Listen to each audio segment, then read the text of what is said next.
오늘 구약 본문은 기도의 사람 사무엘이 등장하기 전 이스라엘 사회의 한 단면을 보여주고 있는 그런 말씀입니다. 사람마다 자기 소견에 오른 대로 살았던 이스라엘 역사에서 가장 혼란한 사사시대의 말기입니다. 심지어는 하나님의 임재의 상징이었던 언약궤까지 이방 민족에게 빼앗겼던 그런 참담한 시대가 바로 오늘 본문이 배경이 되는 그 시기였습니다. 오늘 본문에 보면 이 시대를 한마디로 이렇게 평가를 하고 있습니다. 여호와의 말씀이 희귀해서 이상이 흔히 보이지 않더라. 그렇게 3장 1절에서 그 시대를 평가를 하고 있는데, 이 말은 그만큼 영적으로 어두운 시대, 또 암울한 그런 시대였다는 뜻입니다. 그리고 그 시대의 최악의 주인공으로 등장하고 있는 사람들이 당시 제사장이었던 엘리의 아들들입니다. 성경은 엘리의 아들들을 이렇게 소개하고 있습니다. 엘리의 아들들은 행실이 나빠 여호와를 알지 아니하더라. 이렇게 2장 12절에서 평가를 하고 있습니다. 제사장의 아들들에 대한 평가가 너무 가혹하다 그런 생각이 들기도 하지만, 당시 그들이 얼마나 심각했는지를 잘 보여주고 있는 말씀이기도 합니다. 그리고 그들의 이와 같은 모습은 그 시대의 영적인 상태를 반영해 준다고 해석할 수가 있습니다. 그들의 나쁜 행실, 이렇게 우리 성경은 상당히 완곡하게 번역이 되어 있지만요, 원문에서는 벨리알의 아들들, 그렇게 표현하고 있어요. 벨리알이라고 하는 것은 이방 신의 이름입니다.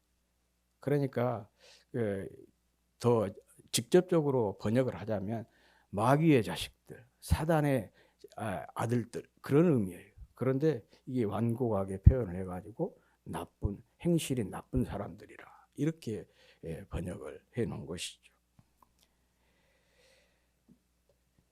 그들의 이런 나쁜 행실은 그들이 하나님을 알지 못한 결과입니다. 왜냐, 영적 타락에는요, 반드시 이 도덕적, 윤리적인 타락이 동반이 되기 때문에 그렇습니다.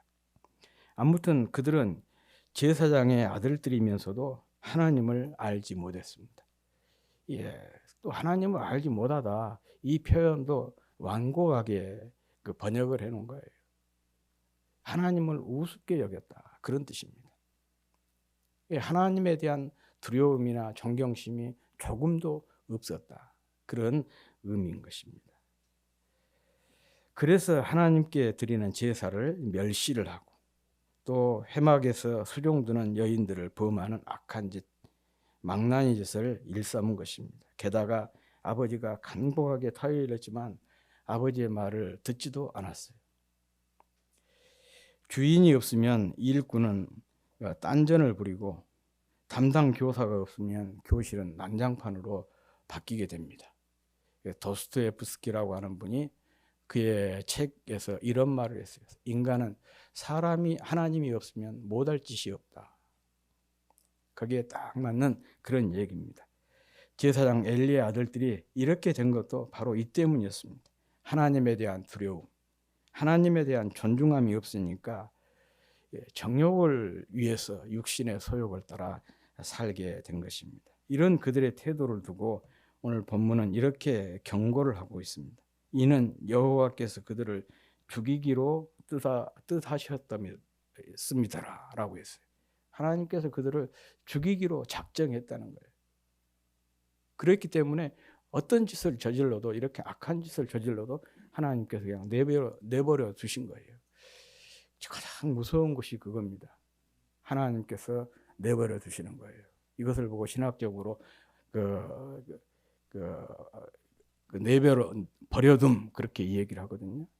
가장 심각한 큰 저주 중에 하나가 그거예요. 어차피 놈은 죽일 놈이니까 그냥 지 마음대로 살도록 나도 방치해버린다, 그런 뜻입니다. 그런데 뭔가 잘못하고 있고 조금 잘못 살아가고 그러면 자꾸 제재가 들어오잖아요.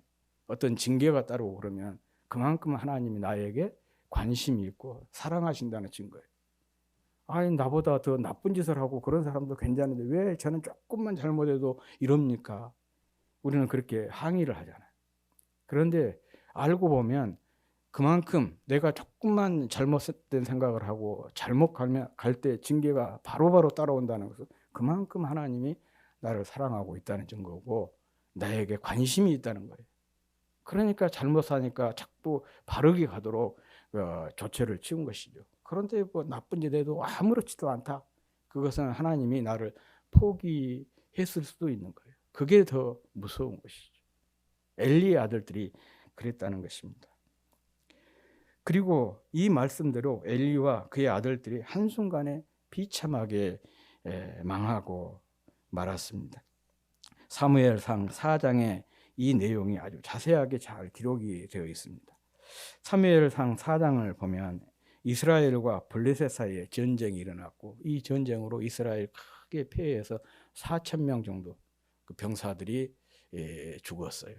그러니까 이스라엘 장로들이 모여가지고 급히 작전 회의를 한 것입니다. 하나님을 앞세워야 되지 않겠냐. 그래서 하나님의 임재의 상징인 언약궤를 메고 전장으로 나가자.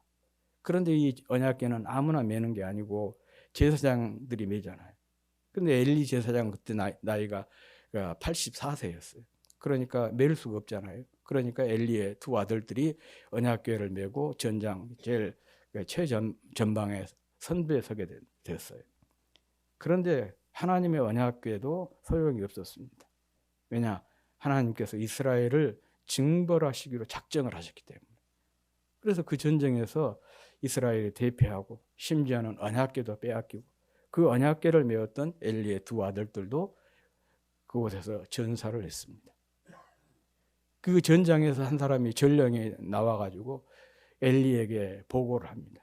하나님의 언약궤가 빼앗겼습니다. 그리고 당신의 아들들이 전장에서 전사를 했습니다. 이 말을 듣고는 엘리가 의자에 앉아 있다가 그대로 그냥 뒤로 넘어지면서 목이 부러져 죽고 또 이 엘리의 며느리 중에 한 사람이 임신을 했었는데 자기 남편이 죽고 자기 시아버지가 죽는 그런 광경을 보면서 아직 출산할 때가 아닌데 조산을 하게 된 거예요. 그런데 그게 난산이 돼가지고 아이를 낳다가 이제 죽게 되는데 죽고 갈 때 옆에 있는 누군가가 이 얘기를 해줘요. 아들이다. 그랬더니 이 며느리가 그렇게 외칩니다. 이가봇. 이가봇이라고 외치면서 숨을 거뒀어요. 이가봇이란 뜻이 뭐냐? 하나님의 영광이 떠났다는 거예요. 내가 아들을 낳은들 무슨 의미가 있냐는 것이죠. 언약궤도 빼앗겼고 제사장인 시아버지도 죽고 자기 남편도 죽었는데 아들이 무슨 소양이냐? 하나님의 영광이 떠났다. 이가봇. 그렇게 외치면서 숨을 거뒀습니다. 하나님을 경외하지 않는 하나님을 우습게 여기는 사람의 최후를 잘 보여주고 있는 그런 말씀입니다.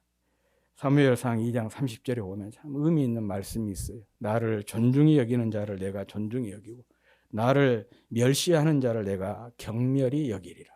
우리가 이 말씀 가슴 깊이 새기고 또 이 말씀만 깊이 새기면서 신앙생활하면 1등 성도가 될 수 있는 비결이 바로 이 말씀에 있어요. 하나님을 존중히 여기면 하나님도 나를 존중히 여긴다. 그러나 내가 하나님을 우습게 여기고 멸시하면 하나님도 나를 그렇게 하신다는 것입니다. 경외라고 하는 단어가 성경에 자주 나온 단어 중에 하나입니다. 이 경외를 히브리어로 야레라고 하는데 두려워하다라고 하는 뜻이 이 단어의 기본적인 의미입니다. 그런데 이 단어가 하나님께 대한 인간의 바른 자세를 말하는 문맥에서는 존중, 존경 이런 의미로 쓰이고 있습니다. 그래서 이 경외란 공경하는 두려움, 공경하면서 두려워하는 것, 인격적으로 존경하고 공경하는 것, 함부로 여기지 않고 높이 받드는 마음, 이런 것들을 한마디로 정리를 하면 거룩한 두려움이라 그렇게 이 얘기를 하고, 더 나아가서 예배자, 하나님을 섬기는 사람들이 가져야 될 태도, 이것을 경외라, 그렇게 이 얘기를 합니다. 아랫사람이 윗사람을 대하는 태도, 인간이 하나님을 대하는 올바른 태도, 이게 바로 경외예요. 거룩한 두려움을 갖는 것입니다. 그런데 이 성경에는 이 경외라는 단어와 함께 또 자주 사용되고 있는 또 하나의 단어가 있습니다. 우리가 잘 아는 경배라고 하는 거예요. 존경하면서 숭배한다, 그런 의미예요. 이 단어는 헬라어로 프로스퀴네오라고 하는데요, 존경의 표시로 손에 입을 맞추는 것을 의미한다는 학자도 있고, 또 상대방의 앞에 엎드려서 그 발에 입을 맞춘다, 그런 의미라고 의미를 한다는 주장하는 학자도 있습니다. 아무튼 이 단어의 기본적인 의미는 무릎을 꿇다, 숭배하다, 절하다, 그런 뜻입니다.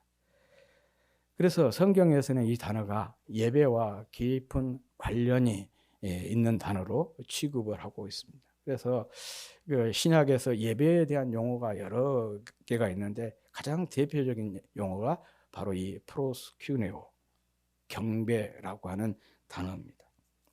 그런데 이 두 단어가, 이 앞에 경외나 경배, 이 두 단어가 예배와 관련해서 거의 동의어로 이렇게 사용이 되고 있어요, 성경 안에서.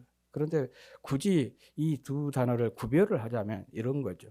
경외라고 하는 것은 예배자의 어떤 내적인 것, 예배의 어떤 내적인 것을 뜻하고, 이 경배라고 하는 것은 예배자의 행위, 태도나 자세에 더 가깝다, 그렇게 얘기할 수가 있습니다. 그래서 이 두 단어를 어떤 논리적인 순서로 이 얘기를 하자면, 경외함이 있어야 올바른 예배자가 될 수 있다, 그렇게 순서를 정할 수가 있는데, 그렇지만은 실제적으로는 오히려 이 경배가 경외에 앞섭니다.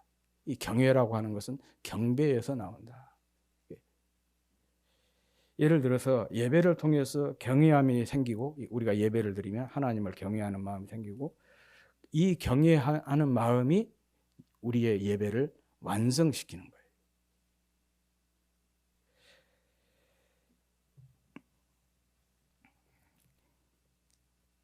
어떤 분 강의에서 들은 얘기인데, 어떤 어르신이, 아버지가 이제 아파가지고 활동을 못하고 이제 방에서만 이렇게 누워 계셨는데, 이분이 재산이 꽤 있었던 모양이에요. 자기 아들에게 시켜가지고, 야, 재산 다 처분해라. 그러니까 아버지 활동도 못하고 누워만 계시면서 왜 그걸 다 처분해라 그러냐. 아무튼 아무 소리 말고 다 처분해라. 돈으로 다 받고 왔는데 그걸 전부 1,000원짜리로 받고 오도록 했대요. 그래가지고 방에 딱 누워 있으면서 자기 손주들에게 누구든지 매일 한 번씩 그 방문을 열고 인사를 하면 1,000원씩 준다. 그랬더니 아이들이 아침에 일어나고 할아버지한테 인사하면 1,000원. 학교 간다고 인사하면 또 1,000원. 학교 갔다 왔다고 인사하면 또 1,000원. 그렇게 1,000원씩을 주니까 하루에 한 20번씩 이렇게 할아버지한테 인사를 하는 거예요. 20번 하면 2만 원씩 벌잖아요. 할아버지 방에 들어갔다 하면 돈을 주니까 10,000원씩 안 주고 1,000원씩 주니까. 그런데 이렇게 계속해서 주다 보니까 어느 순간 아이들이 처음에는 돈 받으려고, 용돈 받으려고 들어가는데, 그 뒤에는 용돈 받으려고 들어간 것이 아니고 진짜 할아버지가 궁금하고 할아버지한테 인사하고, 어디를 가도 학원을 가도 할아버지한테 인사하고 하고, 그런 마음이 생기더라는 거예요. 그러면서 그 강사가 그래요. 누가 효자냐, 돈이 효자 아니냐. 그러면서 나이 늙어가지고는 절대로 돈 자식들한테 주지 말고 꽉 쥐고 있고, 그러면서 그것을 잘 활용을 하면 대접받지만 그러지 않으면 대접받지 못한다, 그런 얘기를 하더라고요. 제가 이 얘기를 하고 싶은 것은 그거 아니죠. 처음에는 용돈 받기 위해서 들락날락 했었는데, 그러다 보니까 어떤 마음이 생기는 거예요.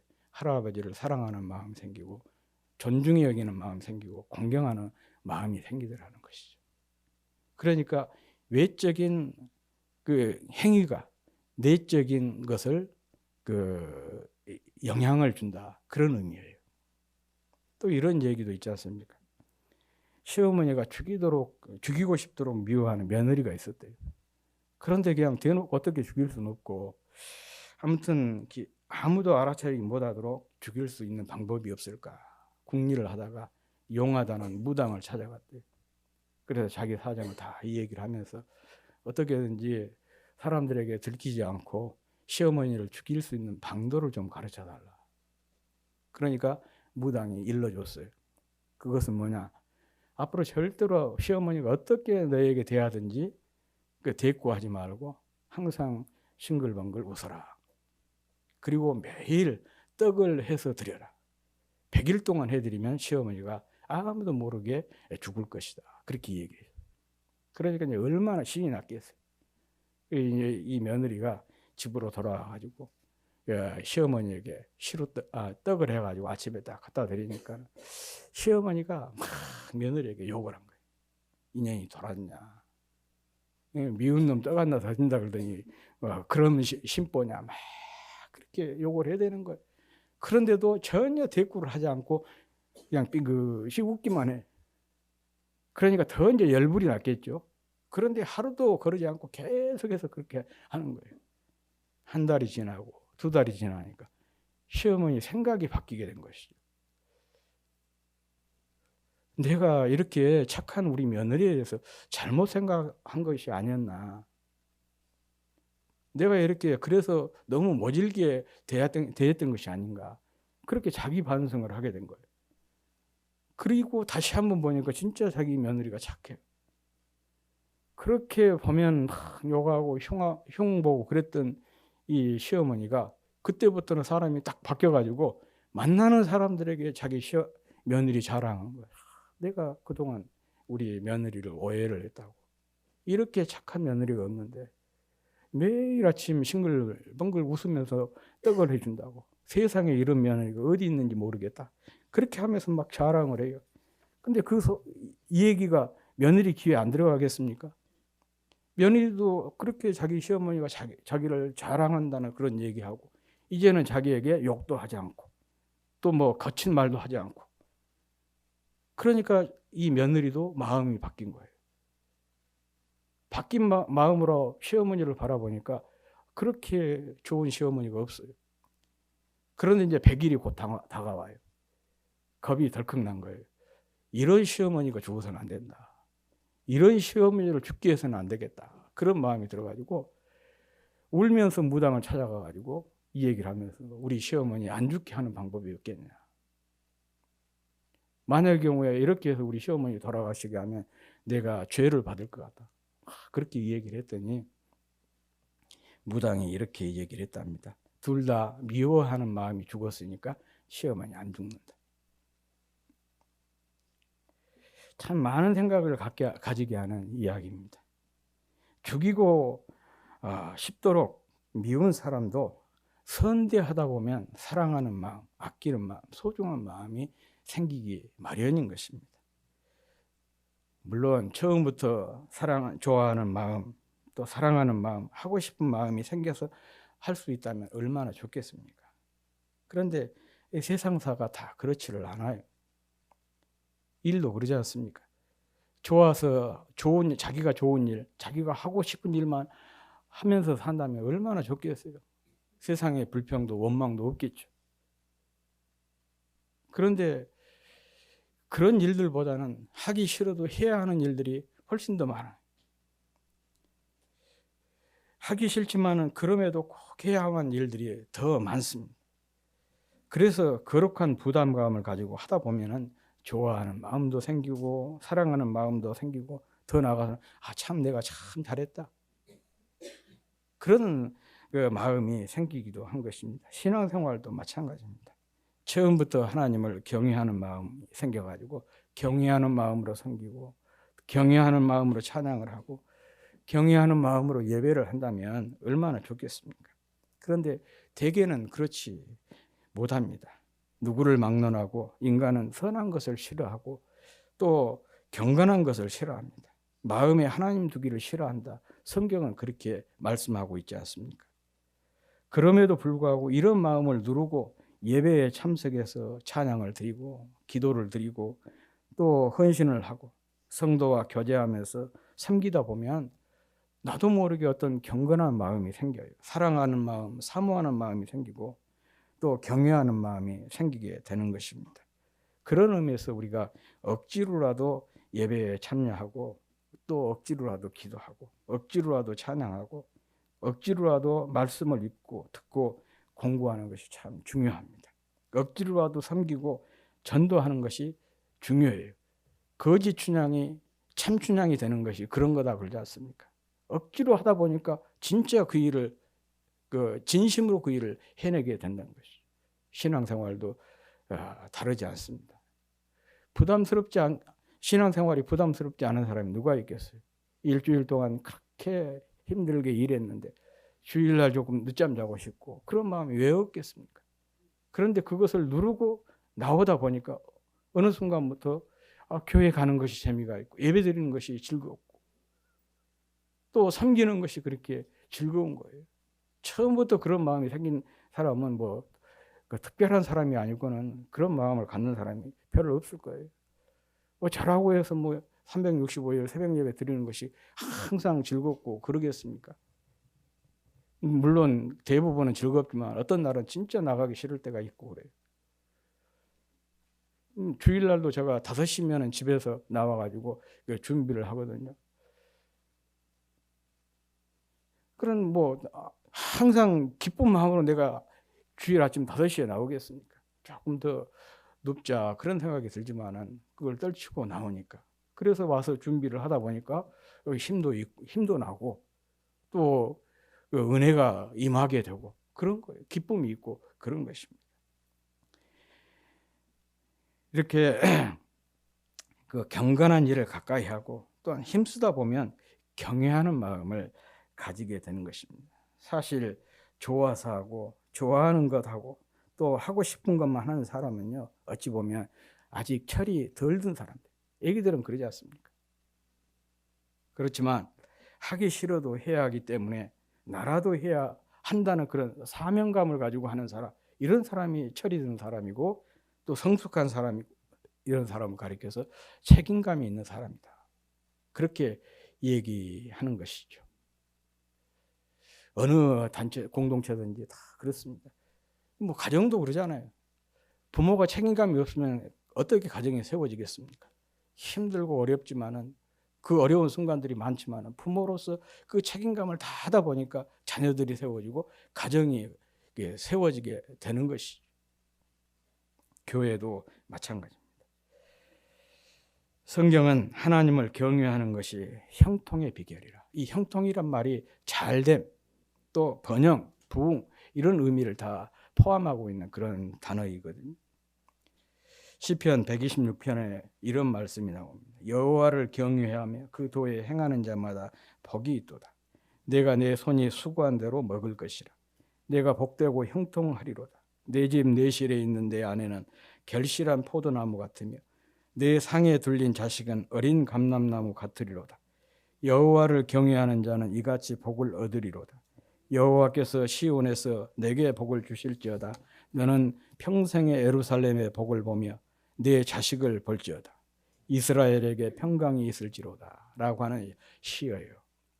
여호와를 경외하는 사람이 받는 복을 5가지로 다 요약을 해놨습니다. 그 5가지 복이 뭐냐? 첫 번째, 산업의 복을 받는. 내 손이 수고한 대로 먹을 것이다.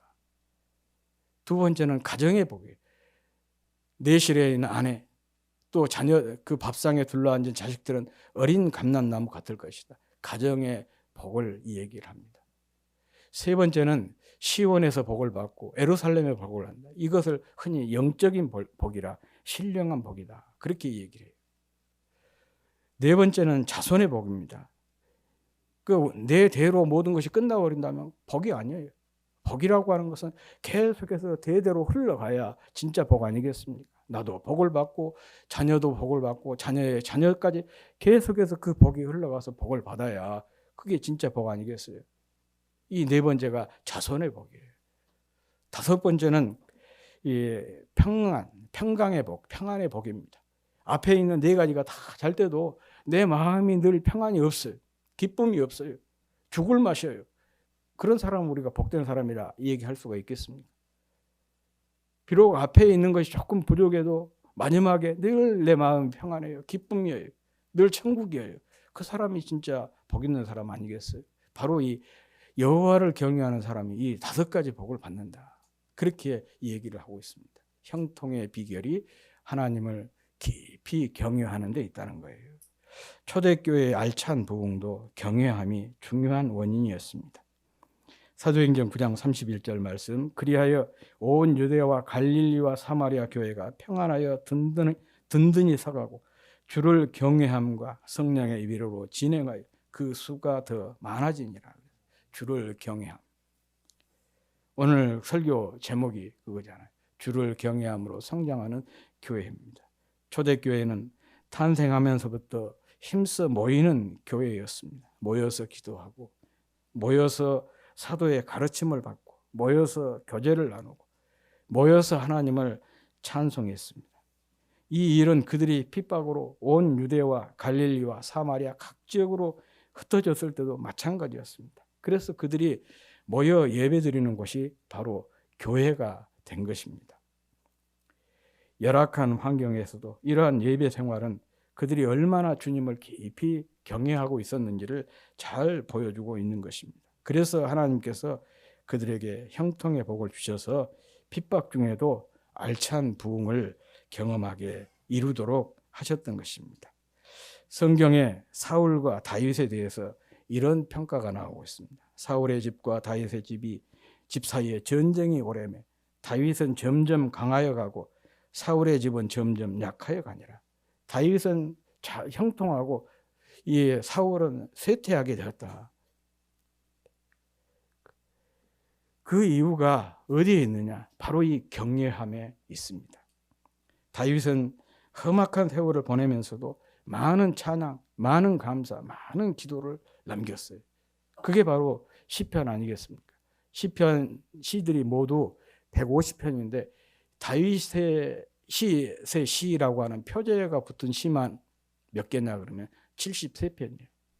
그러니까 시편 150편 중에서 거의 절반을 다윗이 썼다는 얘기죠. 그런데 뭐 다윗이 우리처럼 이렇게 평안하고 그런 거 아니었어요. 성경을 통해서 보면 사울이 다윗을 계속해서 한 10년 동안 죽이려고 추격했잖아요. 그렇게 피해 다니면서 그 어려움 중에 남겼던 것들이 그 시들인데 감사, 찬양 이런 것이 대부분이에요. 그는 그렇게 그 열악한 상황 속에서도 예배를 소홀히 하지 않았습니다. 늘 예배를 사모하고 예배의 자리를 갈망했습니다. 예배를 즐거워했고 감격스럽게 예배를 드리는 예배자였어요. 그런 장면이 나오지 않습니까? 너무 하나님을 찬양하는 거 즐거워가지고 자기 왕이면서 바짓가랑이 내려간 줄 모르고 막 함께 백성들과 어울려서 하나님을 찬양하는 그런 다윗의 모습이 나오지 않습니까? 그는 하나님께 묻고 또 물었습니다. 무슨 일이든지 하나님께 기도하고 시도를 했습니다. 이 말은 그가 하나님을 경외했다는 그런 뜻입니다. 하나님을 사랑하고 존중히 여기고 귀하게 여기니까 항상 하나님께 기도할 수가 있었고 예배하는 일을 삶의 우선순위에 둘 수가 있었다. 그런 얘기죠. 반면에 사울은 하나님께 묻지 않았어요. 대신 무당을 찾아가지 않습니다. 신접한 여인을 찾아가고 하나님의 말씀을 지키지도 않았습니다. 그는 40년 동안 왕좌에 있으면서 단 한 줄의 시도, 단 한 장의 찬양도, 감사도 남기지를 못했습니다. 대신에 정적을 제거하는 일에 온 자기의 모든 힘을 다 쏟아 부었던 것을 우리가 성경을 통해서 확인할 수가 있습니다. 그의 삶에서 예배가 빠졌기 때문에 그렇습니다. 예배가 빠졌다는 것은 하나님에 대한 경외함이 없었다. 그런 의미입니다. 때문에 하나님께서 그를 죽이시고 그에게서 왕권을 빼앗아서 다윗에게 넘겨주신 것입니다. 주님을 경외하는 사람이 잘 되고 그 가정과 산업이 번창하고 그 교회는 알찬 부흥을 하게 됩니다. 그 열쇠가 어디에 있느냐? 바로 예배에 있습니다.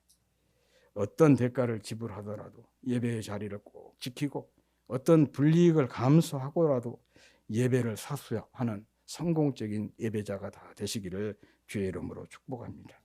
예배가 우리를 하나님을 경외함으로 이끌고 이 하나님을 경외함이 우리를 형통함으로 이끕니다. 왜냐? 하나님은 나를 존중히 여기는 자를 존중히 여기고 나를 멸시하는 자를 내가 경멸히 여기리라. 그렇게 말씀하셨기 때문입니다. 엘리의 아들들과 사울은 하나님을 경외하지 않아 비참하게 죽임을 당했습니다.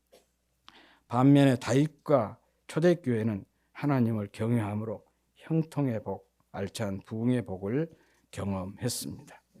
다윗과 초대교회 성도들처럼 여러분의 가정과 또 여러분의 심령과 하시는 일들 가운데 그리고 섬기는 우리 교회가 이렇게 번영 잘 되고 또 번창하고 또 알찬 부흥을 할 수 있었으면 좋겠습니다.